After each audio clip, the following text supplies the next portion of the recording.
Bismillahirrahmanirrahim. Assalamualaikum warahmatullahi wabarakatuh. Perkenalkan, nama saya Siti Nurrahmawati. Saya dari kelas manajemen 20A. Di sini saya akan menjelaskan tentang completing the accounting circle menurut pemahaman saya. Siklus akuntansi atau accounting circle adalah suatu proses penyediaan laporan keuangan perusahaan untuk suatu periode waktu tertentu. Siklus ini dimulai dari terjadinya transaksi sampai penyampaian laporan keuangan pada akhir suatu periode.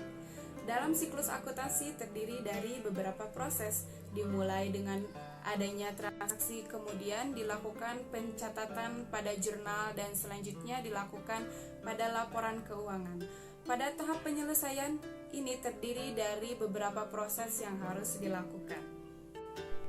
Yang pertama yaitu analisis bukti transaksi keuangan, merupakan kegiatan yang dilakukan pertama kali dalam suatu siklus akuntansi. Setiap transaksi keuangan yang dilakukan perusahaan akan memunculkan bukti transaksi. Bukti transaksi tersebut harus dianalisis sebelum dilakukan pencatatan dalam jurnal umum, yang selanjutnya dari analisis ini akan menghasilkan informasi keuangan di akhir tahap siklus akuntansi. Kemudian, analisis bukti transaksi pada dasarnya meliputi kegiatan sebagai berikut. Yang pertama yaitu identifikasi atau menentukan pihak mana yang akan mengeluarkan intren atau ekstren serta meneliti kebenaran identitas fisik bukti transaksi yang bersangkutan. Kemudian yang kedua yaitu identifikasi transaksi apa dan meneliti apakah transaksi dilakukan sesuai dengan prosedur yang telah ditetapkan, yaitu dengan meneliti tanda tangan pihak-pihak yang terkait dengan terjadinya transaksi yang bersangkutan. Kemudian yang ketiga yaitu menentukan kebenaran penghitungan nilai uang, yaitu dengan meneliti penghitungan yang dilakukan dan kebenaran penerapan metode yang digunakan. Bukti transaksi meliputi kwitansi, cek, faktur, nota konten, dan nota kredit atau debit. Yang kedua yaitu membuat jurnal. Sebelum mulai menjurnal, harus memastikan bahwa langkah analisa bukti transaksi telah dilakukan dengan benar. Sebab tanpa data yang benar mustahil mampu menghasilkan jurnal yang akurat. Makanya, untuk menghasilkan jurnal yang benar, pastikan bukti transaksi ada dan datanya jelas, benar, dan bisa dipertanggungjawabkan. Kemudian yang ketiga yaitu posting ke buku besar. Posting dalam bidang akuntansi merupakan suatu proses pemindahan informasi akuntansi seperti pencatatan atau pengelompokan nama-nama akun ke dalam bagian yang sesuai dari jurnal ke dalam buku besar. Selanjutnya yaitu posting dilakukan guna mendapat suatu gambaran pengaruh transaksi terhadap setiap akun, aset, kewajiban, ataupun ekuitas di akhir periode. Jumlah saldo dari setiap akun akan diringkas untuk menyusun neraca saldo dan laporan keuangan. Kemudian berikut adalah langkah-langkah memposting ke dalam buku besar. Yang pertama yaitu catatlah saldo awal buku besar dari neraca awal dengan catatan perusahaan mempunyai laporan keuangan pada periode sebelumnya. Kemudian yang kedua yaitu catatlah tanggal pada buku besar dengan cara mengambilnya dari kolom tanggal transaksi pada jurnal. Kemudian pindahkan ke dalam tanggal akun buku besar dengan cara berurutan dimulai dari tanggal termuda. Kemudian yang ketiga yaitu catatlah keterangan buku besar. Yang keempat yaitu catatlah jumlah debit akun pada jurnal ke dalam kolom debit akun buku besar dan catat jumlah kredit akun pada jurnal ke dalam kolom kredit akun buku besar. Kemudian yang kelima yaitu catatlah nomor halaman jurnal yang diposting. Yang keenam yaitu apabila akun dalam jurnal telah dipindahkan atau diposting ke dalam akun buku besar, maka catatlah dengan nomor kode akun yang bersangkutan pada kolom referensi jurnal akan menandakan bahwa akun tersebut telah diposting. Selanjutnya yaitu yang keempat, menyusun neraca saldo. Neraca saldo atau yang dikenal dengan trial balance adalah daftar yang berisi kumpulan seluruh akun atau perkiraan buku besar.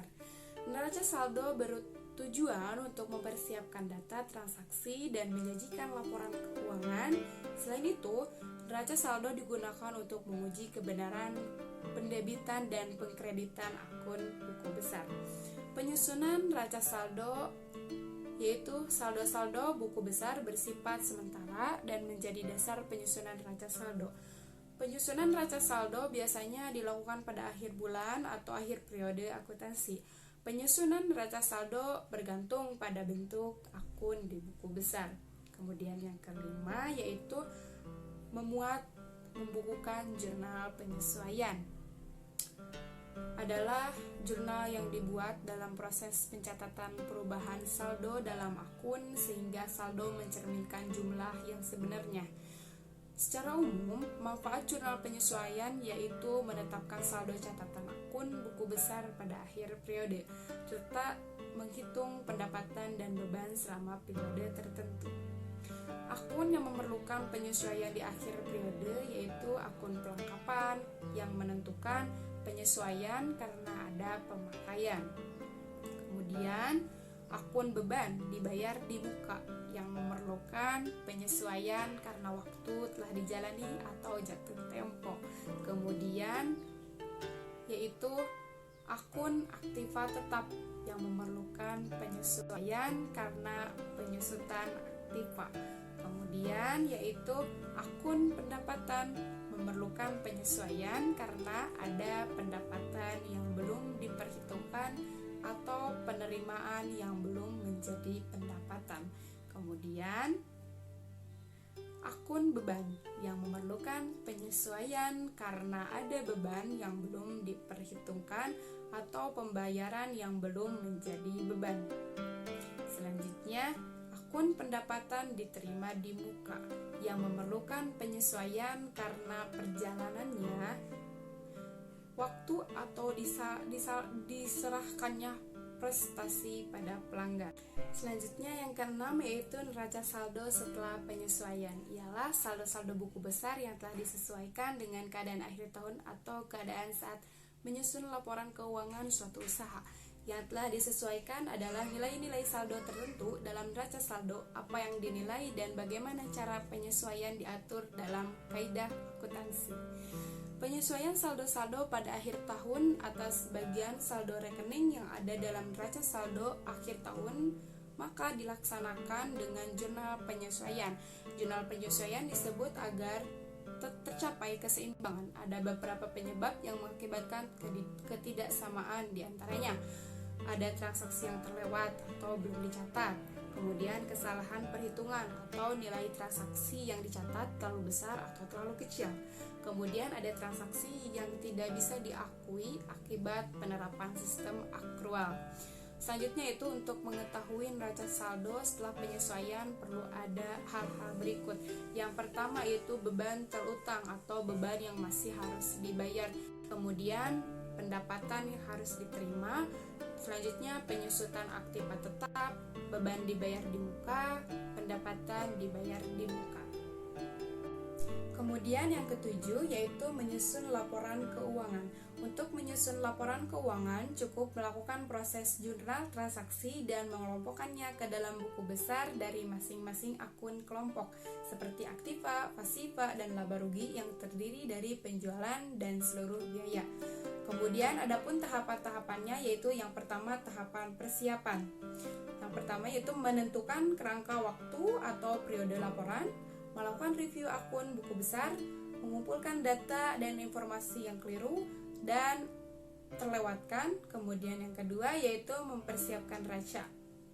Mempersiapkan neraca, membuat format neraca, mendaftarkan aset, mendaftarkan kewajiban, mendaftarkan seluruh sumber ekuitas, menjumlahkan kewajiban dan ekuitas, kemudian memeriksa saldo.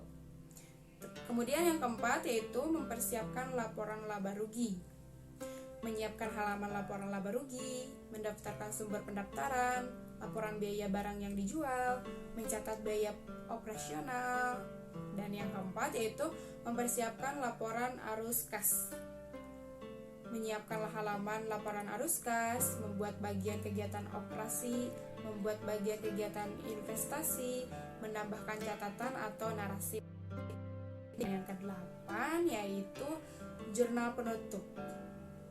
Adalah jurnal yang digunakan untuk menutup rekening nominal, yaitu rekening yang berkaitan dengan pendapatan dan beban. Langkah-langkah yang diperlukan dalam menyusun jurnal penutup adalah sebagai berikut. Yang pertama, menutup semua akun pendapatan. Kemudian yang kedua, menutup semua akun beban. Yang ketiga yaitu menutup akun ikhtiar laba rugi. Kemudian yang keempat yaitu menutup akun free dan dividen. Kemudian yang kelima yaitu bentuk jurnal penutup juga sama dengan bentuk jurnal yang lain, yaitu jurnal umum dan jurnal penyesuaian. Selanjutnya yang terakhir yaitu neraca saldo setelah penutupan, adalah neraca yang dibuat setelah penutupan dengan tujuan untuk memastikan bahwa jurnal saldo yang ada di buku besar benar-benar seimbang atau balance. Selanjutnya neraca saldo setelah penutupan dibuat setelah jurnal penutup diposting ke dalam buku besar.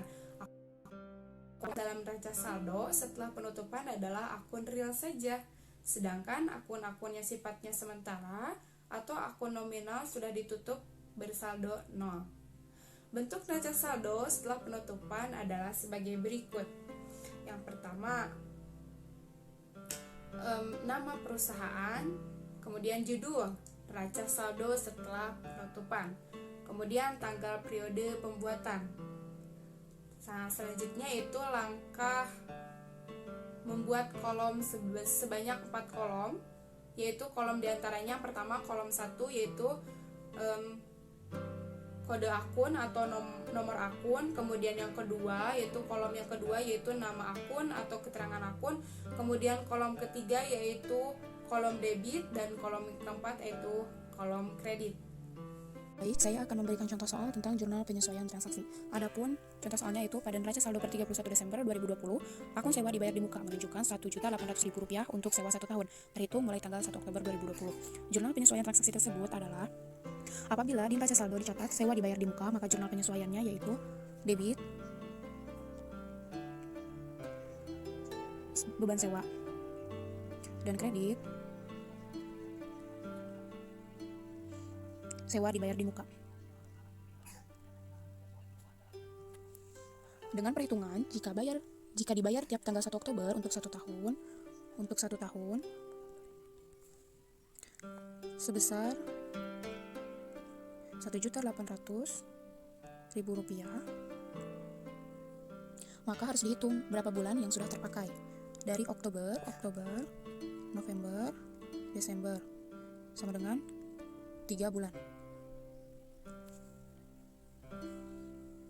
Jadi Rp1.800.000 dibagi 12 itu dari 1 tahun ya, sama dengan 150.000 dikali 3 bulan yang sudah terpakai. Kita bagi 3 sama dengan 450.000. Jadi hasilnya beban sewa sama dengan 450.000 dan sewa dibayar di muka sama dengan 450.000.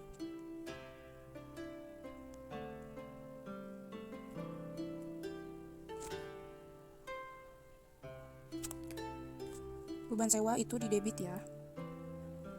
Beban sewa di debit dan sewa dibayar di muka itu kredit.